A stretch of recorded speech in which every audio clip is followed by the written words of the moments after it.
I found a teenager in my Lamborghini with the engine running while his HOA president mother stood guard yelling he deserved luxury more than old nobodies. Then I showed my police badge.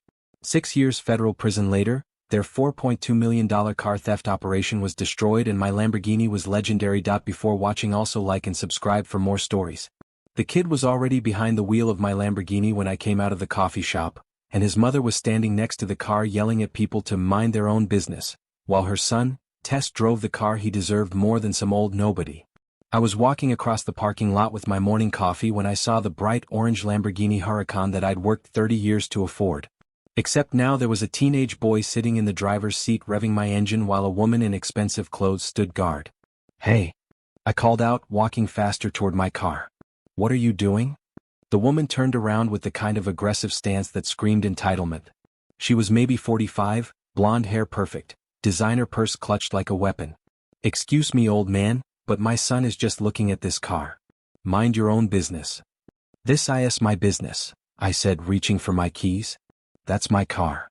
She laughed like I'd told the funniest joke in the world. "Your car? I don't think so. This car belongs to someone successful, someone who's earned luxury. Not some old guy buying coffee at 8 a.m. on a Tuesday." The kid rolled down the window and grinned at me. "Sweet ride, dude. How much you want for it?" "My mom will write you a check right now." "I'm not selling my car." "Get out." "Actually," the woman stepped closer, "my son Tyler has been accepted to Stanford University with a full academic scholarship. He deserves to drive something that reflects his achievements." "Lady, I don't care if he's going to Mars. That's my car and he needs to get out of it right now." "I'm Rebecca Morrison, president of Oakwood Heights HOA, she announced like that was supposed to impress me. "My family has lived in this community for 15 years. We know quality when we see it, and Tyler represents everything this car stands for: success, achievement, excellence." I looked at Tyler, who was now taking selfies behind my steering wheel, then back at Rebecca. "Ma'am, your son is currently committing auto theft. I suggest he gets out before I call the police." "Auto theft?" Rebecca laughed again. "He's sitting in a car in a public parking lot. That's not theft, that's browsing." "With the engine running?" Tyler started it to test the sound system. He's very particular about audio quality. Tyler rolled the window down further. "Mom's right, old man. I'm just checking if this car meets my standards. Stanford students need reliable transportation." That's when I realized these people weren't just entitled, they were completely delusional. "Son, turn off my car and get out. Now." "Or what?" Tyler smirked. "You'll call security? This is a public parking lot. I have every right to sit here." Rebecca nodded approvingly. "Tyler's exactly right. You can't control public spaces just because you claim to own something." "I don't claim to own it. I do own it." "Prove it," Rebecca challenged. "Show me registration, insurance, something that proves this car belongs to you instead of someone successful." I was reaching for my wallet when Tyler made the mistake that would destroy both their lives. "Mom, forget this loser. Let's just take the car. He's probably too old to chase us, and by the time he finds a phone, we'll be at Stanford showing off my new ride." Rebecca's eyes lit up like Christmas morning. "Tyler's right. This car will be perfect for campus. Much better than leaving it with someone who doesn't appreciate automotive excellence." They were actually planning to steal my car right in front of me. "Tyler, drive slowly out of the parking lot," Rebecca instructed. "We don't want to attract attention." That's when I decided Rebecca and Tyler Morrison needed to learn about consequences in the most dramatic way possible. "Rebecca, before your son steals my car, there's something you should know about who you're talking to." "I don't care if you're the mayor," she replied. "Tyler needs this car more than you do." I pulled out my badge and held it where both of them could see it clearly. "Rebecca Morrison, meet Captain David Steele, Auto Theft Division, Metro Police Department." The change in their faces was instant and beautiful. Tyler's hands froze on my steering wheel. Rebecca's mouth fell open like she'd been punched. "That's impossible," Rebecca whispered. "What's impossible is watching a mother encourage her son to steal a police captain's car while confessing to conspiracy in front of the victim." Tyler's voice cracked when he spoke. "Mom, you said this would be easy." "Shut up, Tyler," Rebecca hissed, but the damage was done. I pulled out my radio and made the call that would end their crime spree before it started. "Dispatch, this is Captain Steele. I need units at Riverside Shopping Plaza for attempted auto theft in progress. 2 suspects, 1 adult female and 1 juvenile male. The juvenile is currently in the stolen vehicle." "Copy, Captain Steele." Units en route. Rebecca's entitled confidence was cracking fast. You can't arrest us for looking at a car. For planning to steal it? For conspiracy to commit auto theft? For your son actually sitting in a stolen vehicle with the engine running? I smiled. Yeah, I can definitely arrest you for that. This is entrapment, Rebecca declared desperately. You can't trick people into committing crimes. Rebecca, I didn't trick you into anything. I told you it was my car. You decided to steal it anyway. Tyler was starting to panic. Mom, what do I do? Do I run? Do I get out? Stay calm, Tyler. This man is clearly not a real police officer. I held up my badge again. 28 years on the force, Rebecca. 12 years in auto theft. I've arrested hundreds of car thieves, but none stupid enough to steal from a cop while confessing their plans out loud. The first patrol car arrived with lights flashing, and Officer Martinez stepped out. She took one look at the situation and grinned.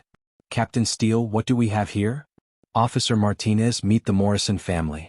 Tyler here decided my Lamborghini would look better in his college dorm parking lot, while his mother Rebecca provided tactical support. Officer Martinez looked at Tyler sitting in my driver's seat, then at Rebecca standing guard, then back at me. Ma'am, did you really encourage your son to steal the captain's car? We were just admiring it, Rebecca said weakly. By planning to drive it to Stanford? I asked. Officer Martinez pulled out her handcuffs. Tyler Morrison, you're under arrest for attempted auto theft. Please step out of the vehicle slowly. This is harassment, Rebecca screamed as Tyler climbed out of my car with his hands shaking. You're destroying a promising young man's future over nothing. Rebecca Morrison, Officer Martinez continued, you're under arrest for conspiracy to commit auto theft and contributing to the delinquency of a minor. As they handcuffed Tyler, he looked at his mother with pure hatred. Mom, you said this was foolproof. You said old guys with nice cars were easy targets. Shut up, Tyler, Rebecca hissed, but it was too late. Officer Martinez raised an eyebrow. Easy targets? How many cars have you stolen using this method? The silence that followed was deafening. Rebecca realized Tyler had just confessed to a pattern of auto theft in front of police officers. We've never stolen anything, Rebecca said quickly. Tyler was just confused. About targeting old guys with nice cars? Officer Martinez asked. That sounds like a specific strategy. More patrol cars were arriving, and Detective Williams stepped out of an unmarked sedan. He'd worked dozens of cases with me over the years. Captain Steele, heard you caught some car thieves. The Morrison family developed an interesting strategy, I explained. They target older men with luxury cars, assume we're easy victims, then steal our vehicles for teenage joy rides. Detective Williams looked at Tyler, who was trying to disappear into the asphalt, then at Rebecca, who looked like she wanted to run. How many vehicles are we talking about? Detective Williams asked. Tyler's mouth opened before Rebecca could stop him. Mom said we'd hit at least 10 cars before anyone caught us. Tyler, stop talking, Rebecca screamed, but the damage was catastrophic. Detective Williams smiled grimly. 10 cars? Sounds like we need to have a longer conversation downtown. As they loaded Rebecca and Tyler into separate patrol cars, Rebecca screamed one final threat.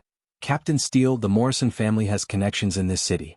This arrest will be overturned by tomorrow morning. Looking forward to meeting your connections, I called back. After the patrol cars left, Detective Williams and I stood next to my Lamborghini discussing what had just happened. Captain, that might be the dumbest auto theft attempt I've ever seen. A teenager steals a cop's car while his mother provides coaching? Yeah, that's pretty special. What's your read on the 10 cars comment? They've been running a family auto theft operation. Tyler picks targets, Rebecca provides cover, they steal expensive cars for joy rides or quick sales. Federal case? If they cross state lines or used online sales platforms, definitely. I'll call the FBI task force tomorrow. The investigation into the Morrison family began immediately.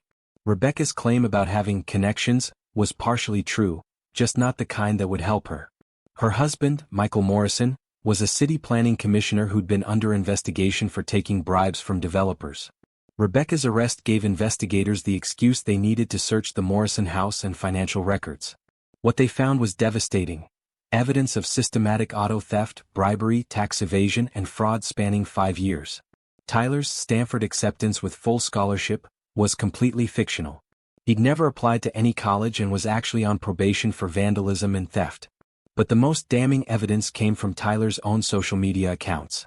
He'd been posting photos and videos of himself in dozens of different luxury cars over the past 2 years, cars that had been reported stolen in the same time periods as his posts. The pattern was clear.